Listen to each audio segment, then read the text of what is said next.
Hi, everybody. Some musical chairs. What was going on in here? I was thinking, my gosh. All right, though, this is good. Thank you all for being here. I appreciate it. I think it's beautiful outside. Who was outside recently? Yes, it was raining. The flowers think it's a beautiful day. All right, you guys. Yes, thank you very much. Yes, a couple of announcements here as we begin. Today, the State Department issued a security alert warning Americans against travel to Venezuela and bordering areas for any reason. Americans who travel to Venezuela or nearby border regions risk being wrongfully detained, in prison for months or even years. I cannot emphasize enough the gravity of this warning. More U.S. nationals are currently wrongfully detained in Venezuela than in any other country. President Trump has obtained freedom for several Americans wrongfully detained in Venezuela since taking office, most recently last week, and we continue to do everything we can to secure the freedom of the remaining Americans wrongfully detained in Venezuela. We need to ensure that no additional Americans are falling into this trap. Our simple message for Americans: do not travel to Venezuela. The Secretary's highest priority is the safety and security of the American people. And thank you, everyone, especially everyone listening at home, for heeding this warning. Now, turning to Syria. There have been several major steps over the weekend to enact President Trump's vision of a prosperous Middle East and a stable Syria at peace with itself and its neighbors. U.S. Ambassador to Türkiye Thomas Barrack assumed the role of U.S. Special Envoy to Syria, and he met with Syrian President Ahmad al-Sharaa and Foreign Minister Assad al-Shabani in Istanbul. We also have taken significant steps to lift sanctions against Syria. On Friday, Secretary Rubio waived Caesar Act sanctions for 180 days, and the U.S. Treasury Department announced General License 25 and other relief measures. We are engaging with regional and global partners to open investment in Syria. The cessation of sanctions against Syria will advance our primary objective, the enduring defeat of ISIS, by giving the people of Syria a chance for a better future. The United States will remain focused on the mission to defeat ISIS and eliminating terrorists who threaten Americans. And that is our announcement. Some very good news, obviously. Many of us, we've all been talking about this from the beginning of my being at this podium. So it's a pleasure to give you some more specifics. And of course, with Special Envoy Barrack, I think we're in very, very good hands. Let's start, surprisingly, with Matt Lee. Thank you, Tammy. I want to ask about Gaza, but do you know off the top of your head, or is it written down someplace, how many Americans are wrongfully currently designated as wrongfully detained in Venezuela? Yes, those are numbers that we will not share. That's a dynamic that we consider, of course, an important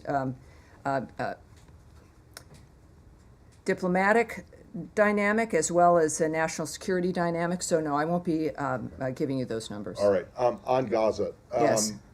What is the situation there, as you understand it, with the GHF and their first shipment or shipments? Yes. Well, last week we knew there were some numbers. We weren't able to give everybody some specific numbers, but I have some additional numbers for you as well.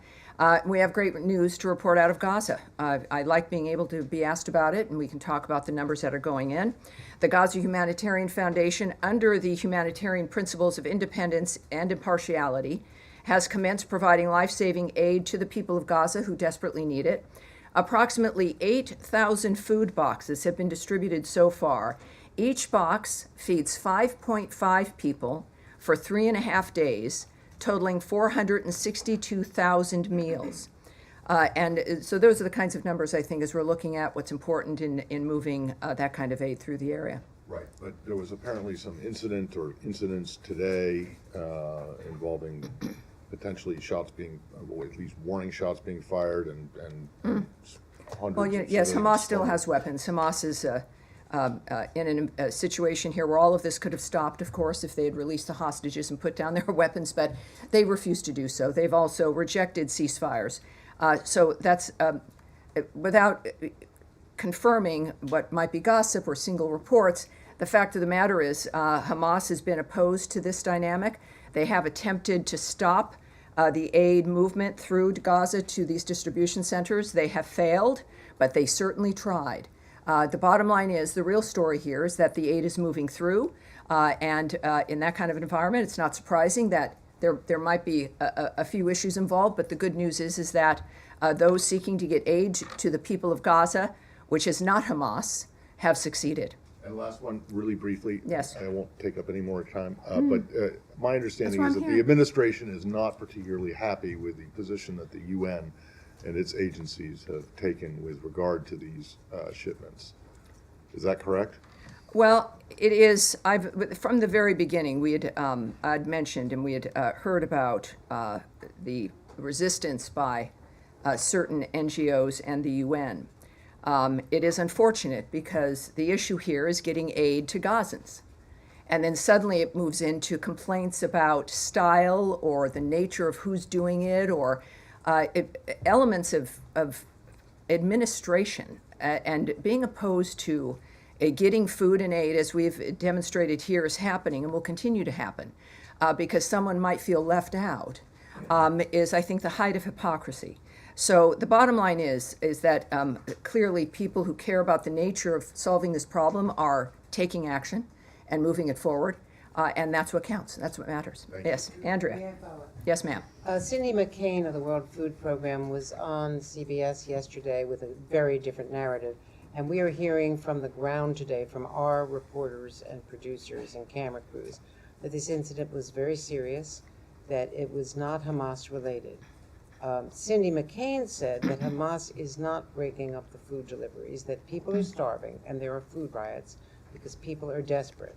And the criticism of the GHF has been that it is not independent or impartial, that it was started by the Netanyahu government with people who are supposedly independent, and that it is only operating in the South, deliberately designed with 4 distribution points in the South in order to have people in the North move south for the aid and therefore accelerate the movement of people and the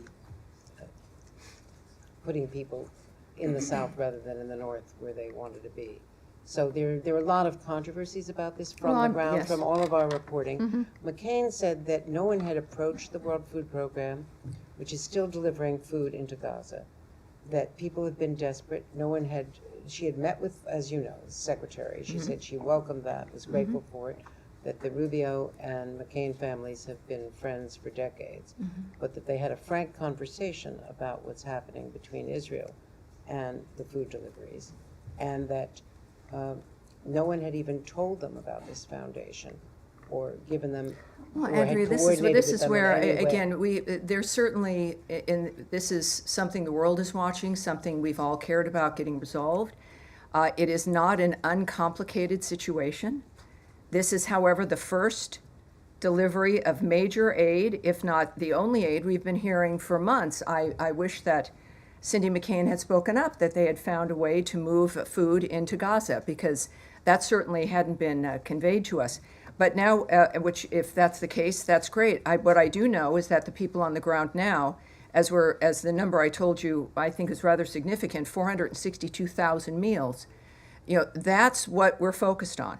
And that this is, and I'm not going to address either gossip or complaints or people who knew or weren't included or would do it a different way or who's shooting at whom. That Hamas, it's not Hamas. The real story here, the story is that aid and food is moving into Gaza at a massive scale at this point when you're looking at 8,000 food boxes. Was this going to be like going to the mall or through a drive-through? No, it wasn't. This is a complicated environment, and the story is the fact that it's working. I find it difficult that there are people who would go on television shows to complain about a process that is working and moving food into the area. Tammy, Will one it improve follow-up, over please. time? Would anything that we do improve over time? Yes, in all likelihood. And I think anyone would welcome someone like Mrs. McCain or anyone else who has a method within which to contribute to this effort to be able to do so instead of going on television and complaining. Tammy, And that's one follow-up, please. the real story is that this is succeeding, and I think we should all at least have the courage to embrace that. But until now, there has been a blockade by Israel of the food. So no one has been able to get through Well, I those thought you just said crossings. Cindy McCain said that she was able to do that, but I would also say that this process managed to overcome that dynamic, and the dynamic has changed. Whatever it was that was hindering the nature of was aid to blocking the it. Gazan people has been overcome. It clearly needs to expand. I don't speak for this foundation, but clearly we've got to welcome any dynamic that allows getting aid and food into the region, which is happening right now, and that's the story. Nadia. Thank you, Tammy. Two questions. I understand this is the beginning of a process. For the time being, the delivery of food is at two places, which is Tal Sultan and the Murag crossing. Is this any guarantee that people who come from the north to receive this food, are they allowed to go back? Because that's the fear, that basically this is a way to move the population from the north to the south. And do you have any plan that they will expand it to go to other places Well, in it's the not, north?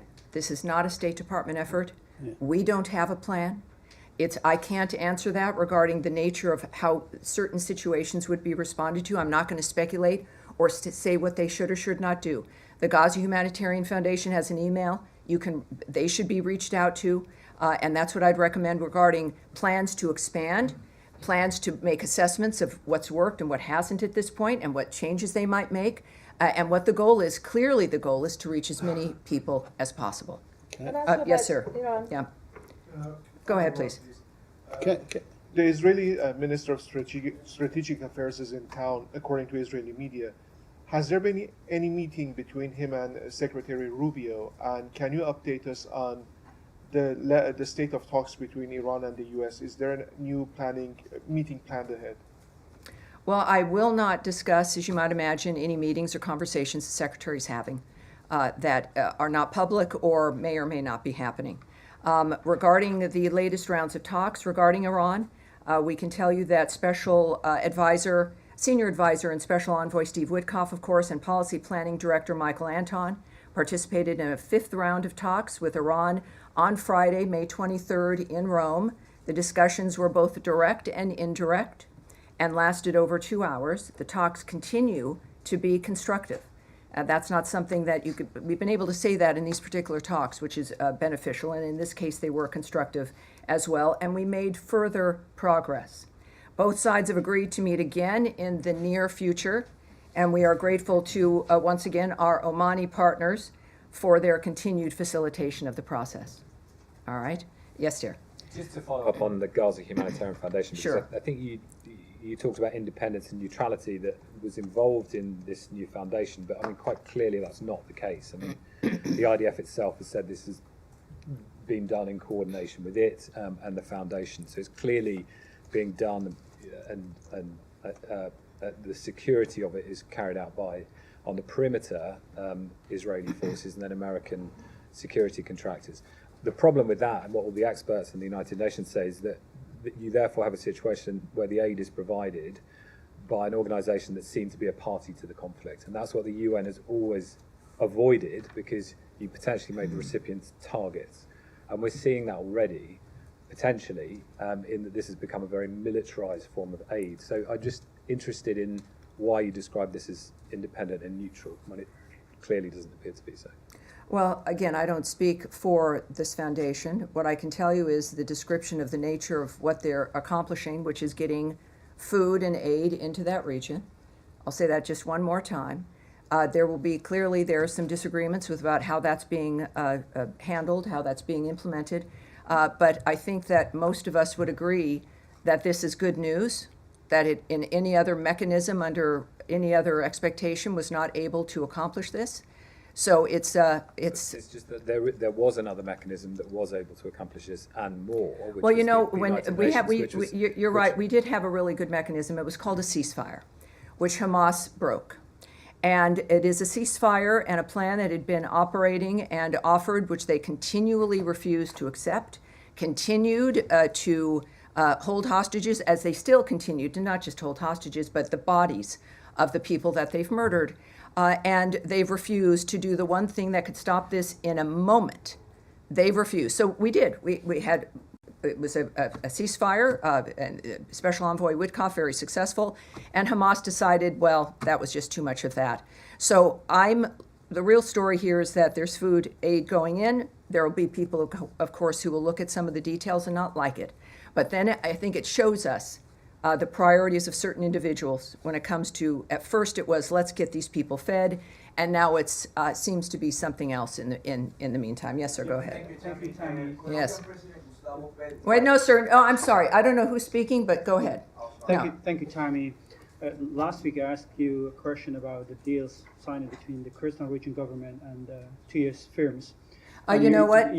We last- need to turn his microphone up, and you've got to keep your head up. I'll repeat the question. Keep your head up.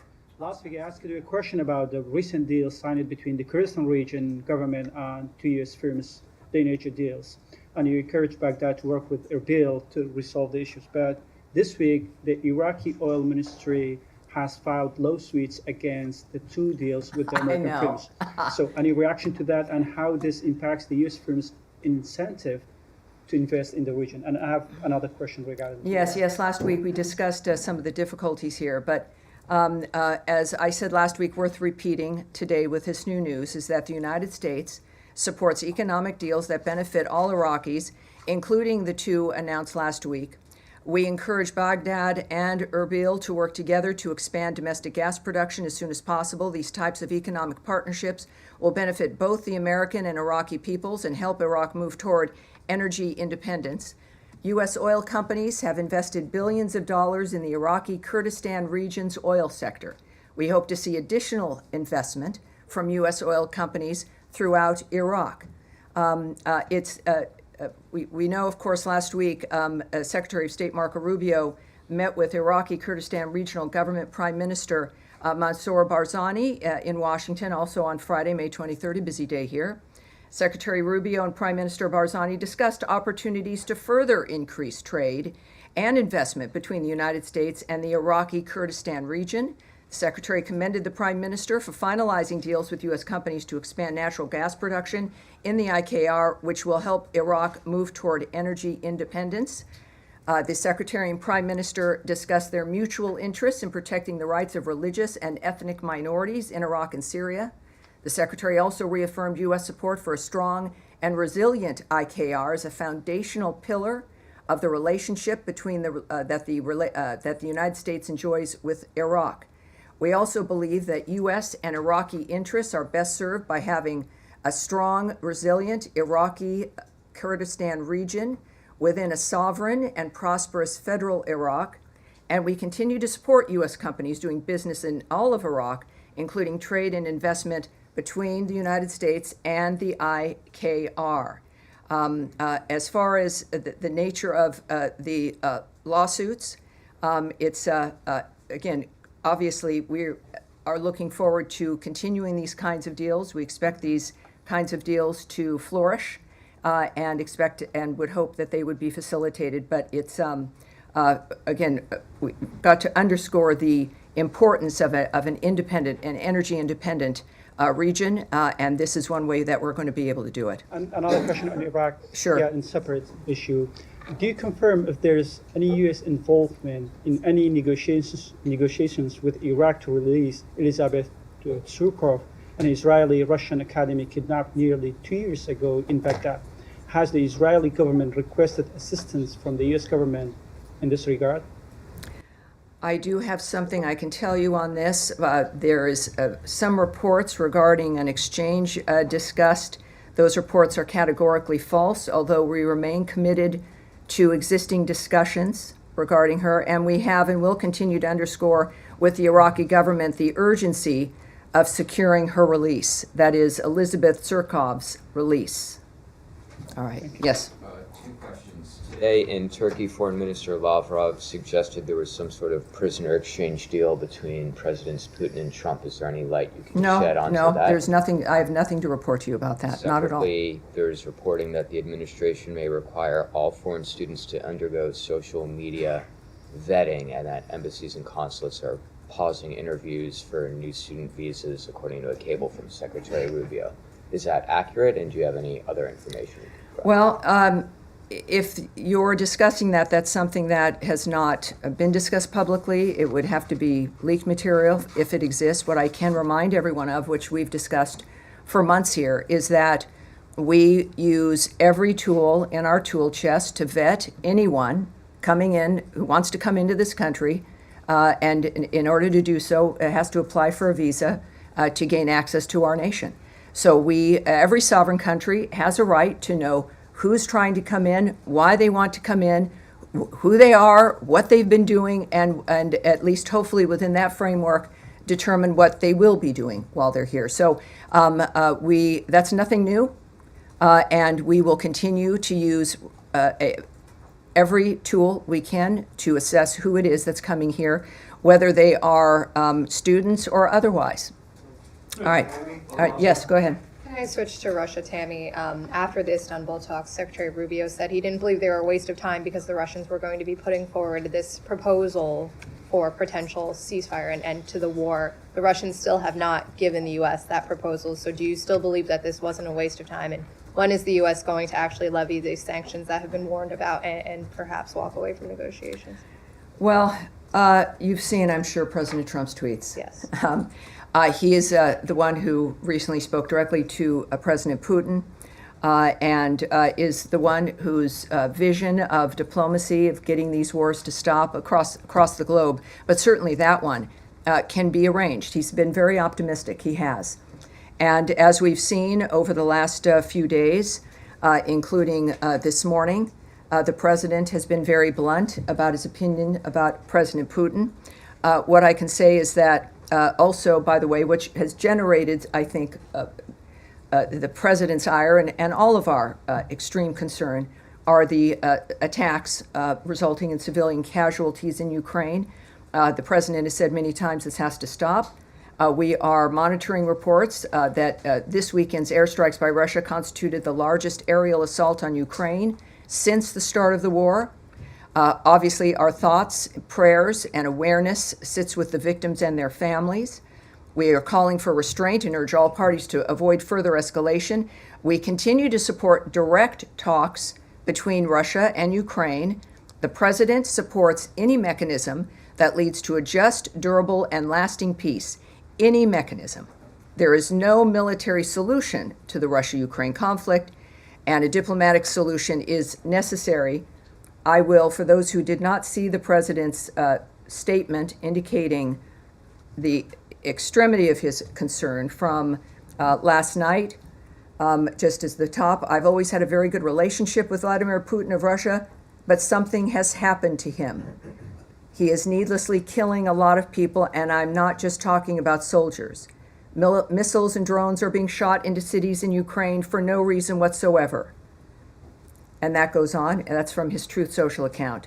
And this morning, he noted, what Vladimir Putin does not realize is that if it weren't for me, lots of really, really bad things would have already happened in Russia, and I mean really bad. He's playing with fire. Sorry, Yes. one quick follow-up, Tammy. The Germans say the U.S. has lifted all of its restrictions on the use of long-range weapons. Can you confirm that, and when was that I'm not decision going to taken? discuss that. No, I'm not going to confirm that. Yes. Thanks, Tammy. On that memorandum for peace that Russia's supposed to be coming up with, was there a timeline ever set for when Russia needed to hand that over? Do you see this as a delayed tactic, stalling direct talks? Well, I can't speak to what if there was what the agreement would have been if there was a timeline. I can't share that information. I think clearly you should look to the president's sentiment that he's made very public as to indicate whether or not he's satisfied with what they've done. Yes, sir, in the back. Let me follow up on that question. Get your reaction to Russia's response to the president's tweet, calling it quote unquote emotional. Yes, well, but I'm not going to speak about the president's emotions, but I think one reason why he was elected with a mandate last year is that we can all relate to him. He's transparent. He's doing something he cares passionately about. He knows what he wants to accomplish. He inherited a world that was on fire and is determined to stop those things. We've heard his remarks about all of this, clearly indicating a personal interest in the nature of what is occurring. And I think that that's what we all appreciate about him. If the Russians cared about the nature of how this is proceeding, they would be thinking less about that and more about what they could do, which is in their hands, to stop the carnage and the slaughter that's happening right now. So it's, I think, pretty clear where both sides are at this point. And given the president's public frustration of Putin, is it fair to expect some immediate policy adjustment? I wouldn't call it frustration.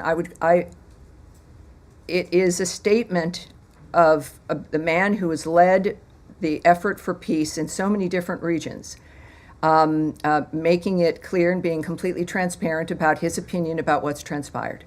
And I think that is something Russia should take seriously. Americans certainly do. And there are, as I mentioned last week, that there are many different things that the president has at his disposal to make sure that our position is felt and that can be used to make an impact to stop this carnage. Yeah, yes, sir.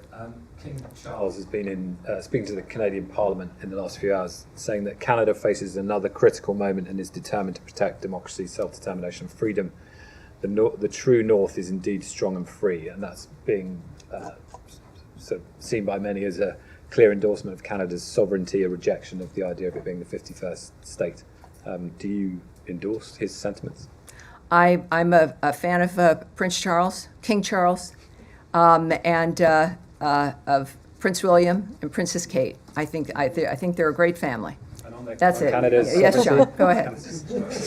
If you mind, let me go back to the student visa issue. Leaving aside the issue of the cable, the secretary himself has said that the vast majority of students in the country, foreign students, have done nothing wrong. They shouldn't be worried about their visas. They're welcome to study at American universities.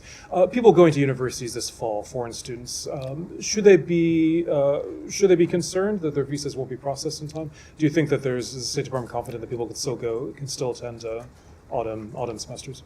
Well, this is every dynamic, and again, we don't speak about individual visa cases. We don't speak about the nature of the choices made about individuals.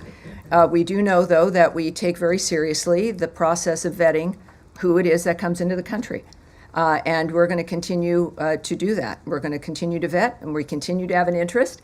And again, whether they be student or if you're a tourist who needs a visa or whoever you are, we're going to be looking at you. I think why it seems to be such a controversial thing that's going on, but it shouldn't be. And every nation should take seriously and does who's coming in. So if you're going to be applying for a visa, follow the normal process, the normal steps, expect to be looked at, and we go on from there. And processing delays, do you expect students applying now to again, I can't speak to their individual experiences, but of course, it seems like the nature of the reaction to this is that. But I can't. We've always vetted people trying to come in. We've always looked at visas seriously. It's why we have a visa, so that you can stop and look at someone. So I can't speak about what the individual experience will be, but the fact is that everyone knows that it's a reminder, certainly, that we're taking it seriously. Yes, go ahead, certainly. And you just said it. There is a vetting process for anybody who's coming in the country, but what is different now? Is there a new criteria, a new mechanism? What's different? Well, yes, we in addition to not discussing, for privacy reasons and a whole host of other reasons, discussing individual visa processes with an individual, but we also don't talk about the methods. We're not going to lay out here with the media the nature of the steps that are taken, the methods that we use. That would seem to be a little bit counterproductive, perhaps. But it is a goal, as stated by the President and Secretary Rubio, to make sure that people who are here and understand what the law is, that they don't have any criminal intent, that they are going to be contributors to the experience here, however short or long their stay is. And so the details of which I won't reveal, but it's one that will hopefully achieve our understanding of who deserves to visit this country and who does not. And just on Gaza, if I may. Of course. There were, to say it mildly, there were some challenges today delivering the aid parcels to Gaza. If there are more challenges of this sort, or if these challenges intensify, what do you expect? Is there a plan B? Does it stop? You Does it? contact the Gaza Humanitarian Foundation. I know it can be, it's difficult in that this is something that we've all hoped for and have wanted to help see succeed. But the fact is, this is not a State Department project or effort. So we're not in a position to make that declaration and even really speculating. The people who've done this clearly want to do it. They want it to succeed. And I think addressing this with them might be very useful. Yes, Saeed. Thank you. Thank you very much. Just how can one contact the Gaza Humanitarian Foundation? This seems to be the gripe. I don't of the think United anyone would Nations. appreciate it if I gave out an email right here No, no. from the podium. I think there's a thing called the internet, Okay. and you can type them in, and you will get an email address. Okay. There's a lot of you, I think most of you are reporters. I think a number of you understand research and the typing in of the interweb tubes, which will give you that information, sir. Okay. Just a quick follow-up Yes. on 2 points. Now, the gripe of the United Nations is that not knowing who this organization is and who stands behind it, who's going to finance it, and so on. They also say that there are very sparse or a couple of entry points and so on. They need more entry points. Yes, They need more- everyone has an opinion. Right. I understand that. What I do Right. know, too, is for the first time ever, Saeed, with your very well-founded concern, I can tell you that over almost 500,000 meals have been delivered into that region. I am pleased to be able to say that to you without dealing with someone or an entity or a group that isn't entirely happy because it's not absolutely perfect or because they would have done it differently. But we finally have that happening. Yes, sir, in the back, right there with I don't know, with the great hair. You've got great hair, but no, yes, sir.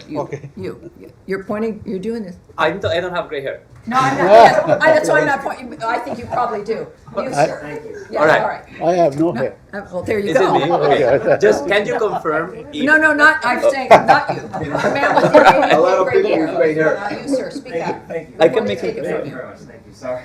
That's all right. If you wait, they run right by you. Right. Yes. All right.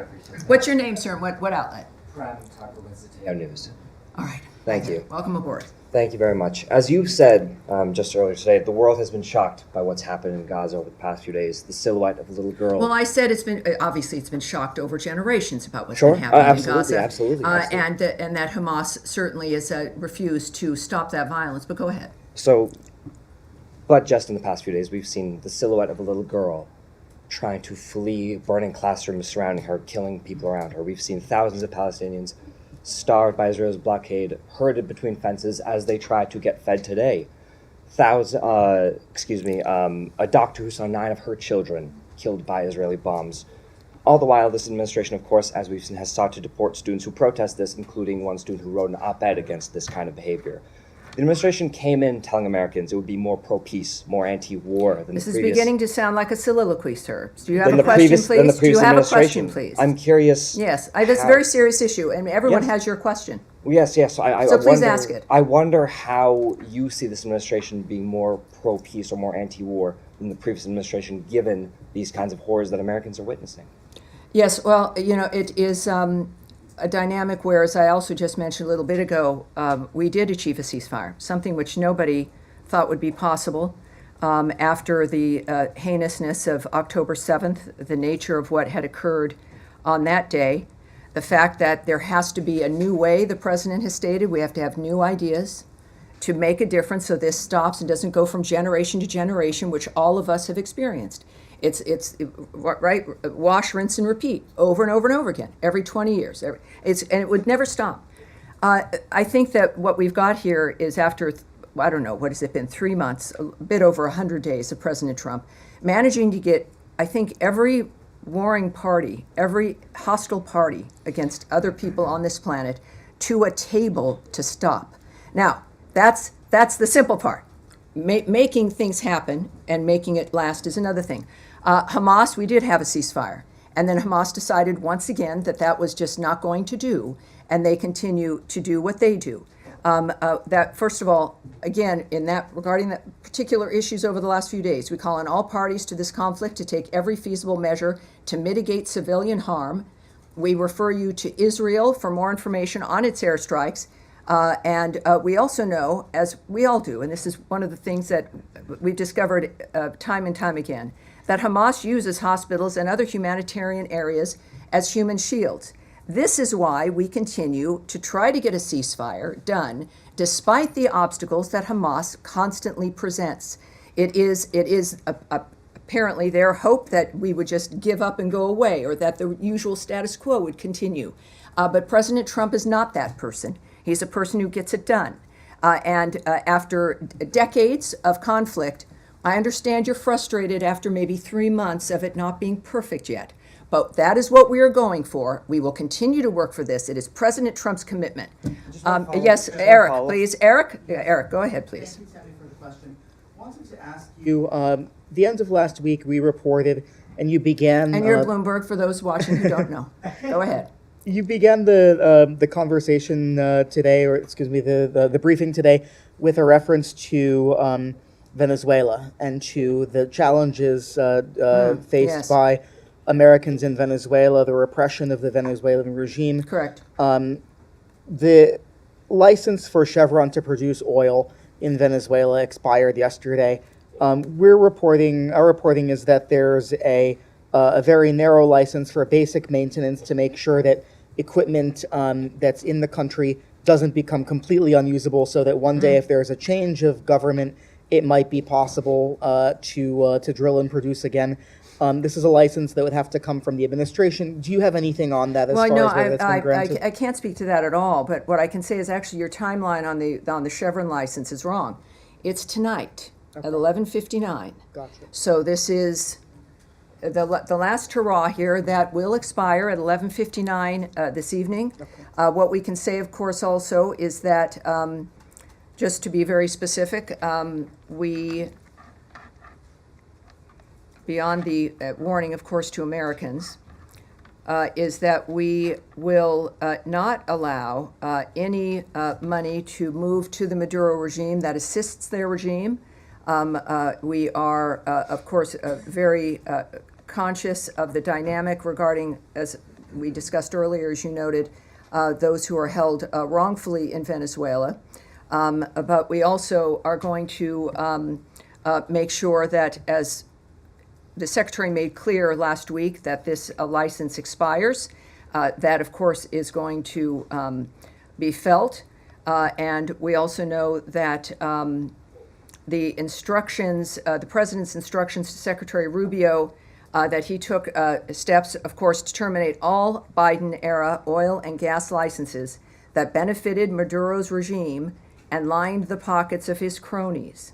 We are going to continue to deny any funding of the Maduro regime that it uses to oppress the Venezuelan people. So I hope that answers both of those questions. Tammy, yes, sir. Come back to Gaza, specifically because tomorrow the Germany's foreign minister is going to be here and meeting with the secretary. Germany's government has kind of shifted quite a lot in the last few days on their position of support for Israel. They've been, alongside the U.S., one of the main backers of Israel in this war, and now they're saying, the Chancellor is saying that the war in Gaza is no longer justified by the need to fight Hamas. So it seems like whatever coalition was left of countries, including the U.S., backing Israel seems to be getting smaller. Are you concerned that there's even less international support for Israel? Does that influence the way that the U.S. is thinking about this? That one of the main European countries backing Israel is backing again, down Israel. Chancellor Merz noting that Israel's actions can no longer be justified. The fact of the matter is that Hamas has put the people in Gaza in this situation by launching that attack on October 7th.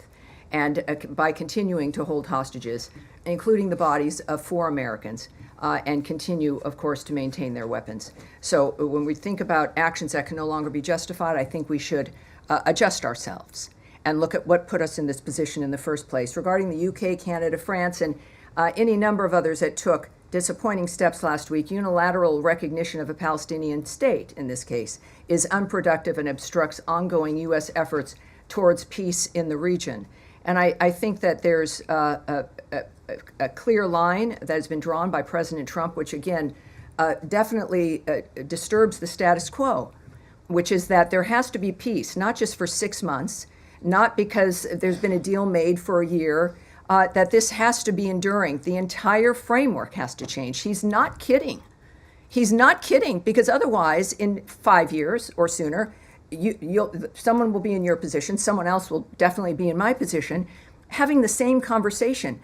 We can't allow that to continue. That is President Trump's understanding and vision of the change that needs to occur. And the fact is that the status quo does seem to be perhaps the easier thing to maintain, but it's not the one that's going to save lives. All right, yes, there, right there. Go ahead, speak up. Yeah. Yes, thank you, Tammy. President Gustavo What? No, excuse me, sir. I'm sorry. Yes, that will get you not called on, because you can tell I'm not looking at you. Go ahead, sir, please. Yeah, I have two questions. The first one is about Russia and Ukraine. We're seeing the Secretary of State several times saying that the U.S. are closing to stepping back in different ways, and we know the U.S. did play several cards. So what can we expect if this is happening? It means providing more weapons to Ukraine in order to leverage with the Russian, or just it means doing nothing? Well, President Trump and Secretary Rubio have said multiple times that this is not a war that can be solved through the military and through violence, that it has to be done diplomatically. At the same time, you've heard President Trump note that there has to be direct talks between the parties. Direct talks between Russia and Ukraine.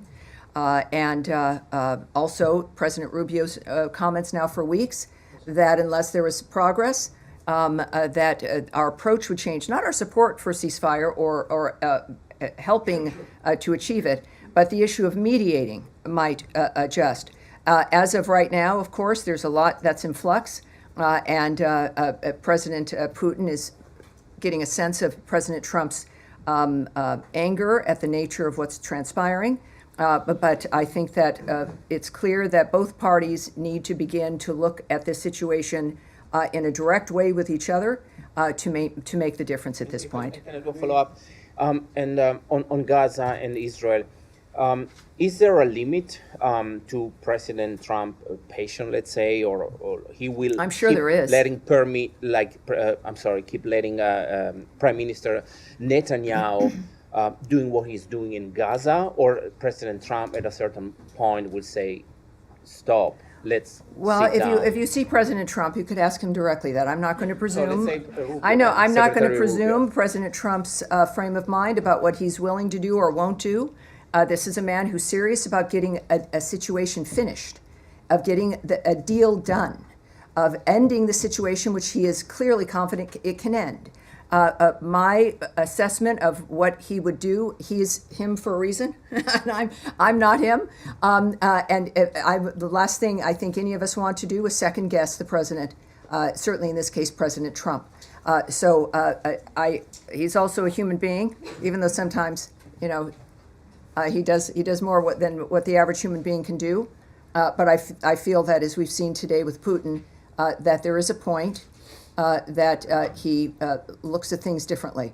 And how that manifests, just like with everything else in this administration, it will happen quickly. And that's what I've got for you today. Thank you, everyone. Thank you, and I'll see you on Thursday. Happy ending of the Chevron license day. Happy ending. All right. Thank you. Thank you. All right. That's it. Thank you.